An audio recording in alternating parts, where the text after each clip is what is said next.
ಹಬ್ಬಕ್ಕೆ ನೀ ಏನೇನು ಅನ್ಕೊಂಡಿದ್ಯಾ ಹೇಳು, ಲಿಸ್ಟ್ ಮಾಡೋಣ, ಸಂಜೆ ಹೋಗಿ ತಂದ್ಬಿಡೋಣ. ಬೇಡ ಅಕ್ಕ, ಅತ್ತೆಗೆ ಹಬ್ಬನ ಆಚರಿಸೋದು ಬೇಡವಾಗಿದೆ. ಅವ್ರಿಗೆ ಮನಸ್ಸಿಲ್ಲ. ಬಲವಂತದಿಂದ ಮಾಡೋ ಹಬ್ಬಕ್ಕೆ ಅರ್ಥನೇ ಇರಲ್ಲ. ನನಗೆ ನಂಬಿಕೆ ಇದೆ ವಿನುತಾ, ಸತ್ಯ ಬಂದೇ ಬರ್ತಾರೆ. ಸಮಸ್ಯೆ ಇರೋದು ನನ್ನ ಸತ್ಯನ ಮಧ್ಯೆ. ನಮ್ಮ ಸಮಸ್ಯೆ ಮನೆಯವ್ರ ಸಮಸ್ಯೆ ಆಗ್ಬಾರ್ದಲ್ಲ. ನಾವಿಬ್ರೆ ಅದನ್ನ ಬಗೆಹರಿಸ್ಕೋಬೇಕು. ಬರ್ತಾ ಬರ್ತಾ ನೀವು ಕಲ್ಲಾಗ್ತಾ ಇದ್ದೀರಂತ ಅನಿಸ್ತಾ ಇದೆ ನನಗೆ. ಮಾಡದೇ ಇರೋ ತಪ್ಪಿಗೆ ಪದೇ ಪದೇ ಶಿಕ್ಷೆ ಅನುಭವಿಸಿದ್ರೆ ಮನಸ್ಸು ಜಡ್ಡುಗಟ್ಟಿ ಹೋಗುತ್ತೆ ವಿನುತಾ. ಪರಿಸ್ಥಿತಿಗೆ ನಾವೇ ಹೊಂದ್ಕೊಂಡ್ಬಿಡ್ತೀವಿ. ಈಗ ನಿನ್ನೇ ನೋಡು, ನಂದಿತನ್ ಬಿಟ್ಟು ಒಂದು ಕ್ಷಣ ಇರ್ತಿರ್ಲಿಲ್ಲ. ಈಗ ನಂದಿತಾ ಇದ್ ಕಡೆ ನೀನೇ ಬರಲ್ಲ. ನಿನ್ನ ಆರೋಪ ಮಾಡಕ್ಕಾಗತ್ತಾ? ಆದ್ರೆ ಒಂದ್ ಮಾತು ವಿನುತಾ. ಏನ್ ಹೇಳಿ ಅಕ್ಕ? ಅತ್ತೆ ಜೊತೆ ಮಾತಾಡ್ತಾ ಸತ್ಯಭಾವ ಶಾಶ್ವತವಾಗಿ ನಮ್ಮನ್ ಬಿಟ್ಟು ಹೋಗಿಲ್ಲ ಅಂತ ಹೇಳ್ದೆ. ದಯವಿಟ್ಟು ಇನ್ನು ಮುಂದೆ ಯಾವುದೇ ಕಾರಣಕ್ಕೂ ಯಾವುದೇ ಸಂದರ್ಭದಲ್ಲೂ ಆ ಥರ ಮತ್ತೆ ಹೇಳ್ಬೇಡ. ತುಂಬಾ ಸಂಕಟ ಆಗುತ್ತೆ.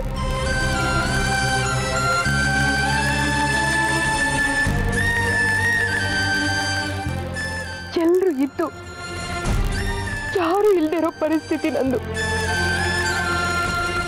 ಅಪ್ಪ ಮಾತಾಡಲ್ಲ, ಅಮ್ಮ ಮರ್ತೇ ಬಿಟ್ಟಿದ್ದಾಳೆ. ನೀನು ಒಂದು ಕ್ಷಣ ಸರಿ ಇರ್ತೀಯ, ಇನ್ನೊಂದು ಕ್ಷಣ ಕೋಪ ಮಾಡ್ಕೋತೀಯ. ಮಾವ ನನ್ನ ಮುಖನೇ ನೋಡ್ತಿಲ್ಲ. ಅತ್ತೆ ಅಂತೂ ಮೌನವಾಗಿದ್ಬಿಟ್ಟಿದ್ದಾರೆ. ಇನ್ನು ನನ್ನ ಸರಿಯಾಗಿ ಮಾತಾಡ್ಸೋದು ಅಂದ್ರೆ ನಾಗರಾಜ್ ಮಾವ ಒಬ್ರೆ. ಆದ್ರೆ ಅವ್ರ ಮನೆಯಲ್ಲೇ ಇರಲ್ಲ. ಕಳಿಸಿದ್ದಕ್ಕಿಂತ ಕಳ್ಕೊಂಡಿದ್ದೆ ಹೆಚ್ಚಾದ್ರೆ ಜೀವನಕ್ಕೆ ಅರ್ಥನೇ ಇರಲ್ಲ ವಿನುತಾ. ಇದನ್ನೆಲ್ಲ ಅರ್ಥ ಮಾಡ್ಕೋಬೇಕಾದವ್ರೆ ನನ್ನ ಜೊತೆಗಿಲ್ಲ. ಕೆಲವೊಂದ್ಸಲ ಸ್ವಯಂಕೃತ ಅಪರಾಧಗಳಿಂದಲೂ ಕಣ್ಣೀರು ಬರುತ್ತೆ. ಅಲ್ಲಿಗೆ ನಾನು ಅಪರಾಧಿ? ನಾನು ಹಾಗೆ ಹೇಳಿಲ್ವಲ್ಲ ಅಕ್ಕ. ಮನ್ಸಲ್ಲಿರೋ ಮಾತೆ ಬರೋದು. ಯಾಕೆ ಅಷ್ಟೊಂದು ಕುಗ್ತೀರಾ? ಕುಗ್ತಿಲ್ಲ ವಿನುತಾ, ಬಿಡು. ಪದೇ ಪದೇ ಮಾತಾಡಿದ್ರು ಅದೇ ಮಾತುಗಳೇ ಬರೋದು. ಹಬ್ಬನ ಈ ಸತಿ ಆಚರಿಸೋಣ. ನಿನಗೂ ನಂದಿತಂಗೂ ಇದು ಮೊದಲನೇ ಸರ್ತಿ ಗೌರಿ ಗಣೇಶ. ಜೋರಾಗಿ ಆಚರಿಸೋಣ. ಆ ದೇವ್ರಿತಾನೆ, ನಮ್ ಕೈ ಬಿಡಲ್ಲ. ಸತ್ಯ ಬರ್ತಾರೆ ವಿನುತಾ. ಬಾಳು ಅನ್ನೋ ಆಕಾಶದಲ್ಲಿ ಮೋಡ ಹೆಪ್ಪುಗಟ್ಟುತ್ತಲ್ಲ, ಹಾಗೆ ಮೋಡ ಕರಗುತ್ತೆ. ಕರಗಬೇಕು. ತಾಯಿನೇ ಆಗಲ್ಲ ಅಂತ ಕೊರಗ್ತಿದ್ದಿದ್ ನೀನು ಇದೆಲ್ಲದ್ರಿಂದ ಆಚೆ ಬರ್ಲಿಲ್ವಾ? ಹಾಗೆ ಇದೇ ಜೀವನ ವಿನುತಾ.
ಸಾವಿತ್ರಿ, ನಾನು ಈ ಹಬ್ಬನ ಮಾಡೋದೇ ಬೇಡ ಅನ್ಕೊಂಡಿದ್ದೆ.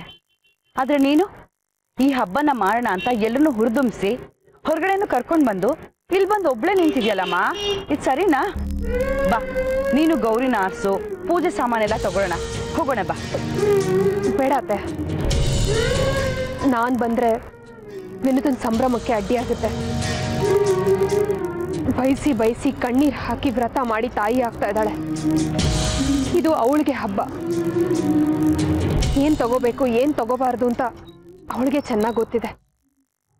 ಸಾವಿತ್ರಿ, ನೀನ್ ಹೇಳ್ತಾರೋ ಮಾತು ಏನು ಅಂತ ನನಗೂ ಅರ್ಥ ಆಗುತ್ತಮ್ಮ. ಸತ್ಯ ಮನೆಯಲ್ಲಿಲ್ಲ, ಹಬ್ಬ ಮಾಡೋದು ಬೇಡ ಅಂತ ಹೇಳಿದಾಗ ಕಾಂಚನ ಆಡಿರೋ ಮಾತು ನಿನ್ ಕಿವಿಗೆ ಬಿದ್ದಿದೆ.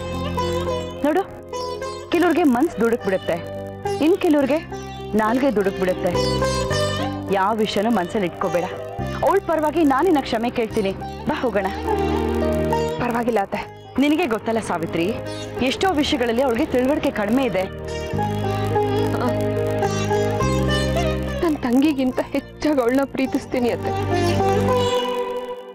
ಆದ್ರೆ ಅವಳೇ ನನ್ನ ಮಾಂಗಲ್ಯದ ಬಗ್ಗೆ ಹಾಗೆ ಮಾತಾಡ್ಬೋದಾ?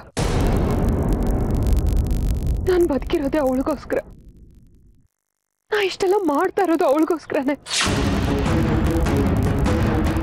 ಏನೋ ಏನಂದ ನೀನು? ಏನತ್ತೆ? ನೀನೀಗ ಏನು ಹೇಳಿದೆ ಅದನ್ನ ಇನ್ನೊಂದ್ಸಲ ಹೇಳು. ಏನಂದೆ? ಮನ್ಸಿಗಾಗಿದ್ದ ನೋವನ್ನ ಹೇಳ್ಕೋಬೇಕು ಅನ್ನಿಸ್ತು, ಹೇಳ್ದೆ. ಇಲ್ಲ ಸಾವಿತ್ರಿ, ನೀನ್ ಹೇಳಿದ ಮಾತಿಗೆ ಬೇರೆನೇ ಏನೋ ಅರ್ಥ ಇದೆ. ಏನಂದೆ ನೀನು? ನಾನು ಇಷ್ಟೆಲ್ಲ ಮಾಡ್ತಾ ಇರೋದು ಅವಳಿಗೋಸ್ಕರ ಅಂದೆ. ಹಾಗಂದ್ರೆ ಏನು? ಸತ್ಯ ಹೇಳು ಸಾವಿತ್ರಿ, ಅವಳಿಗೋಸ್ಕರ ನೀನೇನೇನು ಮಾಡ್ಕೊಂಡಿದ್ಯಾ, ಏನ್ ನಿರ್ಧಾರಗಳನ್ನು ತಗೊಂಡಿದ್ಯಾ? ನನ್ನ ಹತ್ರ ಹೇಳಮ್ಮ. ಏನ್ ನಿರ್ಧಾರ ತಗೊಂಡಿದ್ದೀನಿ? ಅವಳಿಗೋಸ್ಕರ ನಾನೇನ್ ಮಾಡ್ಕೊಂಡಿದ್ದೀನಿ ಅತ್ತೆ? ಏನೇ ಆದ್ರೂ ನೀನ್ ಈ ವಿಷಯದ ಬಗ್ಗೆ ಬಾಯಿ ಬಿಡೋದಿಲ್ಲ ಅಲ್ಲ? ಆದ್ರೆ ಹೇಗೆ ಅದನ್ನು ತಿಳ್ಕೋಬೇಕು ಅಂತ ನನಗೆ ಚೆನ್ನಾಗಿ ಗೊತ್ತಿದೆ.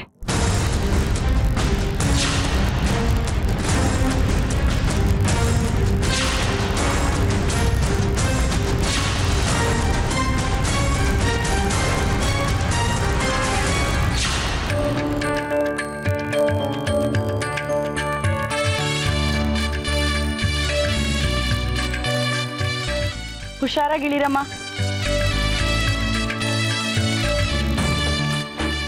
ಅಯ್ಯೋ, ನನ್ನ ಬುದ್ಧಿಗೆ ಇಷ್ಟು. ಯಾಕಮ್ಮ, ಏನಾಯ್ತು? ಗಣೇಶನ ಹಬ್ಬಕ್ಕೆ ಗಣೇಶನ ಮೂರ್ತಿನೇ ತಂದಿಲ್ಲ. ಒಂದು ಕೆಲಸ ಮಾಡಿ, ಇಬ್ರು ಒಳಗೆ ಹೋಗಿ ನನ್ನ ಡ್ರೈವರ್ ಜೊತೆ ಹೋಗಿ ಗಣೇಶನ ಮೂರ್ತಿ ತಗೊಂಡ್ ಬಂದ್ಬಿಡ್ತೀನಿ. ಏನು ಬೇಡಮ್ಮ, ನಂಗೊಬ್ರು ಪರಿಚಯದವ್ರು ಇದ್ದಾರೆ, ಅವ್ರಿಗೆ ಫೋನ್ ಮಾಡಿದ್ರೆ ತಂದು ಕೊಡ್ತಾರೆ. ಗ್ಯಾರಂಟಿ ಗಣೇಶ ಪ್ರತ್ಯಕ್ಷ ಆಗ್ತಾನೆ. ನಿನಗೆ ಬೇಕಾಗಿರೋ ತರ ಗಣೇಶ ಪ್ರತ್ಯಕ್ಷ ಆಗ್ತಾನೆ, ಸರಿನಾ? ಅರೆ ಸುಶೀಲ್, ಯಾವಾಗ ಬಂದ್ರಿ ನೀವು? ನಿಮ್ಗೊಂದು ವಿಷಯ ಗೊತ್ತಾ? ನಾವು ಹಬ್ಬ ಆಚರಿಸೋದು ಬೇಡ ಅನ್ಕೊಂಡಿದ್ವಲ್ಲ, ಈಗ ಹಬ್ಬನ ಆಚರಿಸ್ತಾ ಇದೀವಿ. ಅದಕ್ಕೆ ಹೆಣ್ಮಕ್ಳೆಲ್ಲ ಸೇರ್ಕೊಂಡು ಶಾಪಿಂಗ್ ಹೋಗಿ ಬಟ್ಟೆ ತಂದ್ವಿ. ಗಾದೆ ಮಾತೇ ಇದೆ, ರೋಗಿಗೆ ಯಾಕೆ ವೈದ್ಯರ ಕಷ್ಟ ಅಂತ. ಏನ್ ಹೇಳ್ತಾ ಇದ್ದೀರಾ ನೀವು? ನನ್ಗೆ ಅರ್ಥ ಆಗ್ಲಿಲ್ಲ ರೀ. ಮಗ ಇಲ್ದೆ ಹಬ್ಬನ ಬೇಡ ಅಂತ ನಾನು ಹೇಳ್ದೆ ರೀ, ಆದ್ರೆ ಹೆಣ್ಮಕ್ಳು ಕೇಳಲಿಲ್ಲ. ಮಕ್ಕಳು ಹೆತ್ತವ್ರ ಮಾತು ಕೇಳಿದಿದ್ರೆ ಈ ಸ್ಥಿತಿ ಬರ್ತಿರ್ಲಿಲ್ಲ. ಮಾವ, ಸತ್ಯಭಾವ ಬಂದೇ ಬರ್ತಾರೆ. ನನ್ನ ಮನ್ಸು ಹೇಳ್ತಾ ಇದೆ, ಅವ್ರು ಯಾವುದೇ ಊರಲ್ಲಿದ್ರು ನಮ್ಮನ್ನೆಲ್ಲ ನೆನೆಸ್ಕೊಂಡು ಚಡಪಡಿಸ್ತಾ ಇರ್ತಾರೆ. ನಾಳೆ ನಾವು ಗಣೇಶನ ಹಬ್ಬ ಮಾಡೋಣ, ಗಣೇಶನ ಹತ್ರ ಬೇಡ್ಕೊಳ್ಳೋಣ, ಸತ್ಯಭಾವ ಎಲ್ಲೇ ಇದ್ರೂ ಬರಲಿ ಅಂತ. ನೀವು ಹಬ್ಬ ಮಾಡ್ಕೊಳ್ಳಿ, ನಾನಿರಲ್ಲ.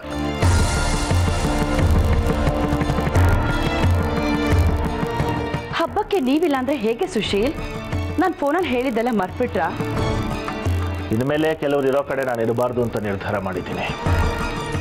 ಸಂಭ್ರಮಗಳನ್ನ ಕಿತ್ಕೊಳ್ಳೋರು ನಮ್ಮ ನಡುವೆನೇ ಇದ್ದಾರೆ. ನಿನ್ನ ಸತ್ಯನ ಮದುವೆ ಸಮಯದಲ್ಲಿ ನಾನೇನಾದ್ರೂ ಇದ್ದಿದ್ದಿದ್ರೆ ನಿನ್ನ ಮದುವೆ ಆಗೋಕ್ಕೆ ಬಿಡ್ತಾ ಇರಲಿಲ್ಲ.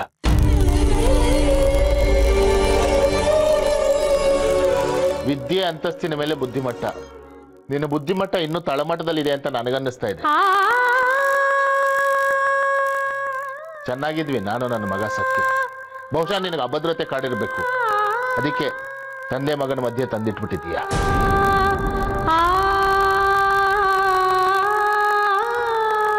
ಸತ್ಯ ಸತ್ಯ ಏನಾದರೂ ವಾಪಸ್ ಮನೆಗೆ ಬರದೇ ಇರಬೇಕು. ನಿನಗೆ ಮನೇಲಿ ಜಾಗ ಇಲ್ಲ.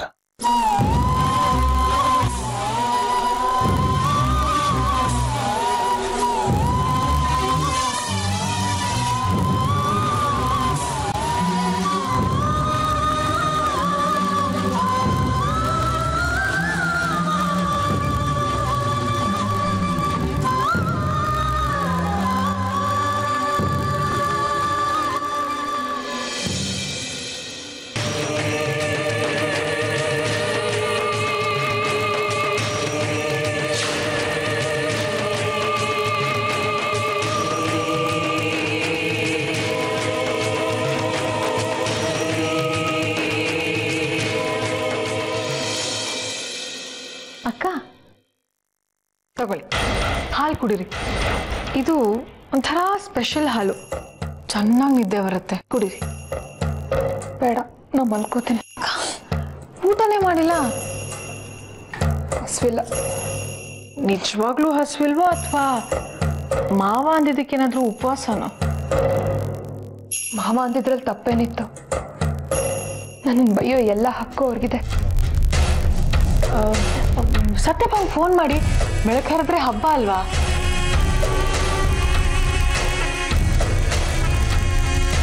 ಒಂದ್ಸಲ ಫೋನ್ ಮಾಡಿ ಅಕ್ಕ, ಪ್ರಯತ್ನ ಪಡೋದ್ರಲ್ಲಿ ಏನ್ ತಪ್ಪು? ಭಾವ ಮನೆ ಬಿಟ್ಟು ಹೋಗಿ 2-3 ದಿನ ಆಯ್ತು. ಈಗ ಅವ್ರ ಮನ್ಸು ಕರ್ಗಿರುತ್ತೆ. ಒಂದ್ಸಲ ಫೋನ್ ಟ್ರೈ ಮಾಡಿ. ಬರ್ತಾರೆ ಅಂತ್ಯ? ಹಾ ಬರ್ತಾರೆ, ತಗೊಳ್ಳಿ ಈ ಸ್ಪೆಷಲ್ ಹಾಲು ಕುಡೀರಿ. ಹಾ ಬರ್ತಾರೆ, ತಗೊಳ್ಳಿ ಈ ಸ್ಪೆಷಲ್ ಹಾಲು ಕುಡೀರಿ.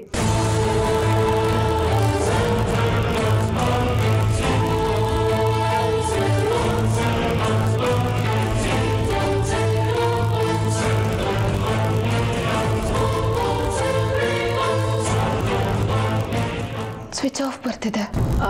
ನಾಳೆ ಬೆಳಗ್ಗೆ ಎಷ್ಟೊತ್ತಿಗೆ ಗಣೇಶ ಎಲ್ಲ ಸರಿ ಮಾಡ್ತಾನೆ. ಈ ಸ್ಪೆಷಲ್ ಹಾಲು ಕುಡಿದು ಮಲ್ಕೊಳ್ಳಿ, ಎಲ್ಲ ಸಮಸ್ಯೆಗಳು ಹಾಗೆ ಮಲ್ಕೊಂಡ್ಬಿಡುತ್ತೆ. ನಾಳೆ ಬೆಳಗ್ಗೆ ನೀವೊಬ್ಬರೇ ಹೇಳ್ತೀರ. ಎಲ್ಲ ಸಮಸ್ಯೆಗಳು ಶಾಶ್ವತವಾಗಿ ದೂರ ಹೋಗುತ್ತೆ. ತಗೊಳ್ಳಿ ಈ ಸ್ಪೆಷಲ್ ಹಾಲು ಕುಡೀರಿ.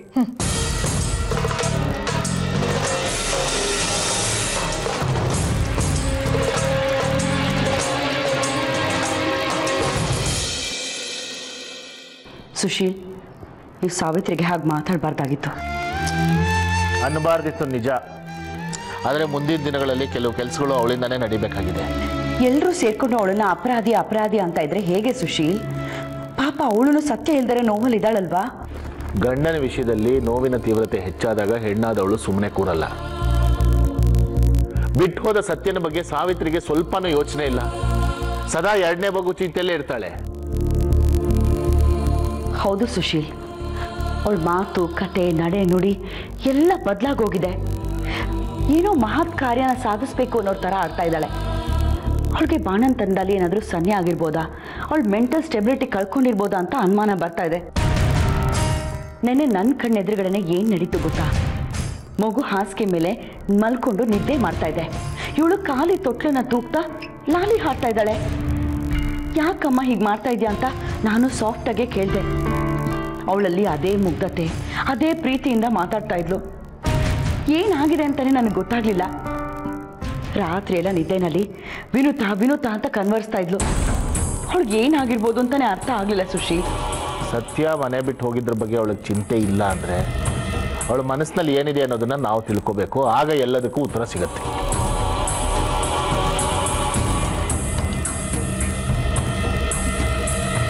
ಎಲ್ಲ ಸಮಸ್ಯೆಗಳು ಇದೊಂದು ಲೋಟ ಹಾಲು ಕುಡಿಯೋದ್ರಿಂದ ಪರಿಹಾರ ಆಗೋಗಿದ್ದಿದ್ರೆ ಎಷ್ಟು ಚೆನ್ನಾಗಿತ್ತಲ್ವಾ?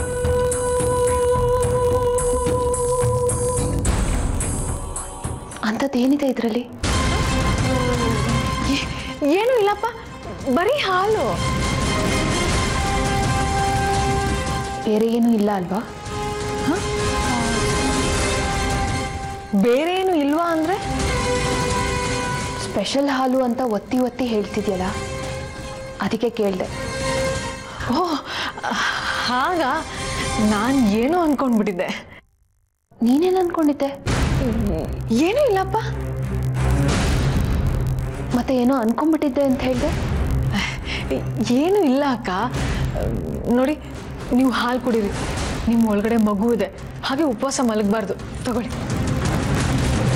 ಬೇಡ ವಿನುತಾ. ನೀವು ಕುಡಿದೇ ಇದ್ರೆ ನನ್ನ ಮೇಲೆ ಆಣೆ. ಆಣೆ ಎಲ್ಲ ಯಾಕೆ ವಿನುತಾ? ಕೊಡು.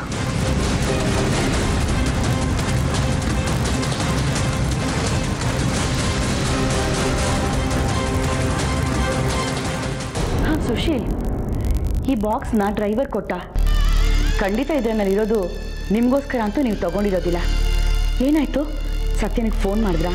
ಅವ್ನು ಮನೆಗೆ ಬರ್ತೀನಿ ಅಂತ ಹೇಳಿದ್ನಾ? ಎಲ್ಲ ತಗೊಂಡು ಹೋಗಿ ಕಾರಲ್ಲೇ ಇಡಕ್ಕೆ ಹೇಳು. ಡ್ರೈವರ್ಗಳೇ ಹಾಕ್ಕೊಳ್ಳಿ. ಅವರಾದರೂ ಹಾಕ್ಕೊಂಡು ಹಬ್ಬಕ್ಕೆ ಸಂತೋಷ ಪಡಲಿ. ಅಂದರೆ ಸತ್ಯ ಬರಬಹುದು ಅಂತ ಆಸೆ ಇಟ್ಕೊಂಡು ಬಟ್ಟೆ ತಗೊಂಡು ಫೋನ್ ಮಾಡಿದ್ದೆ ಸತ್ಯನಿಗೆ. ಮನೆಯಲ್ಲಿ ನಿಲ್ದು ಎಲ್ಲರೂ ಕಣ್ಣೀರು ಹಾಕ್ತಾ ಇದೀವಿ ಕಣೋ ಸತ್ಯ ಅಂದೆ. ನನ್ನ ನೆನಪಾದ ತಕ್ಷಣ ಒಂದು ನಿದ್ದೆ ಮಾತ್ರ ತಗೊಂಡು ಮಲಗಿಬಿಡಿ ಇಂದ. ಮೊದಲಿನ ಸತ್ಯ ಅಲ್ಲ ವೈಶಾಲಿ ಅವನಿಗ. ಹೊರಡ್ತಾನ ಅವನ ಮನಸ್ಸಿನಲ್ಲಿ ಮನೆ ಮಾಡಿದೆ. ಪ್ರಯೋಜನ ಇಲ್ಲ. ಅಂದರೆ ಸತ್ಯ ಅಂತೂ ಈ ಮನೆಗೆ ವಾಪಸ್ ಬರೋದು ಕಷ್ಟ. ಹೀಗೆ ಆದರೆ 2ನೇ ಮಗು ಆದಮೇಲೆ ಸಾವಿತ್ರಿ ಈ ಚಿಂತೆಗೇನೆ ಸತ್ತು ಹೋಗ್ತಾಳೆ ರೀ. ಹೇಗಾದರೂ ಇಬ್ರಿಗೆ ಮದುವೆ ಮಾಡಿಸ್ಬೋದು. ಆದರೆ ಮಾನಸಿಕವಾಗಿ ದೂರ ಆಗಿರೋ ಗಂಡ ಹೆಂಡತಿನ ಒಂದು ಮಾಡೋದಕ್ಕೆ ಸಾಧ್ಯನೇ ಇಲ್ಲ. ಯಾಕ್ರಿ, ಯಾಕೆ ಇವರಿಬ್ರು ಹೀಗಾಗೋದ್ರು? ಸುಶೀಲ್, ಇದಕ್ಕೆ ನೀವೇ ಏನಾದರೂ ದಾರಿ ಹುಡುಕ್ಬೇಕು.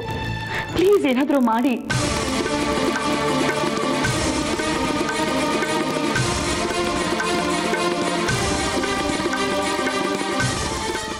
ಕುಡೀರಿ.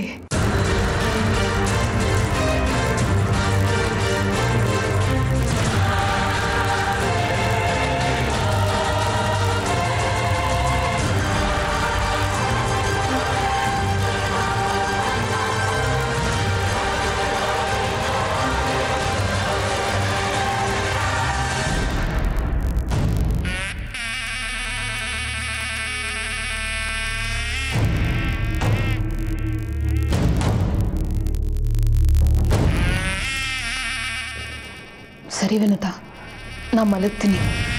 ತುಂಬ ನಿದ್ದೆ ಬರ್ತಿದೆ. ಹಾಂ, ಮಲ್ಕೊಳ್ಳಿ. ನಾಳೆ ಬೆಳಗ್ಗೆ ಹಬ್ಬ, ಬೇಗ ಹೇಳ್ಬೇಕು. ಆಮೇಲೆ ಕೆಲವು ಸರ್ಪ್ರೈಸ್ಗಳನ್ನ ತಡ್ಕೋಬೇಕು. ಸರ್ಪ್ರೈಸಾ? ಏನದು? ಈಗಲೇ ಹೇಳಿದ್ರೆ ಸರ್ಪ್ರೈಸ್ ಅಂತ ಎಲ್ಲಾಗತ್ತೆ. ಬೆಳಗ್ಗೆವರೆಗೂ ತಡ್ಕೋಬೇಕು. ಸರಿ, ನಾ ಮಲಗ್ತೀನಿ. ಹಾಂ, ಮಲ್ಗಿ.